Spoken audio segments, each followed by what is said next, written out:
ঘটনাটি ঘটেছিল আমার নানা ভাইয়ের সাথে। আমার নানা ভাই একজন ধার্মিক ব্যক্তি। সন্ধ্যা 7টার দিকে মাইকিং করলো যে একজন ব্যক্তি মারা গেছে। কথা মতো আমার নানা ভাই নামাজ পড়ে তার জানাজায় শরিক হলেন।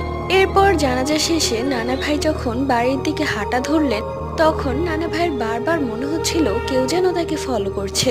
নানা ভাই কয়েকবার পেছনে ঘুরে তাকিয়েছে, কিন্তু কাউকেই দেখতে পায়নি। বাড়িতে আসার পথে একটা বকুল গাছ পড়ে। তো নানা ভাই সেই বকুল গাছের সামনে আসতে লক্ষ্য করলো যে সেই বকুল গাছের উপর পা ঝুলিয়ে কেউ বসে আছে আর হি হি করে হাসছে। নানা ভাই বুঝতে পারলেন এটা খারাপ কিছু, কেননা এত রাতে কোনো মানুষের পক্ষে এভাবে বসে থাকা সম্ভব নয়। নানা ভাই সেই বকুল গাছ থেকে চোখ ফিরিয়ে নিলেন এবং তার বাম পাশে 3বার থুথু নিক্ষেপ করলেন। এরপর হাঁটা ধরলেন। পেছন থেকে সে বলে উঠল, আজকের মতো বেঁচে গেলি, নয়তো তোকে এখানেই পুঁতে রাখতাম। এটি একটি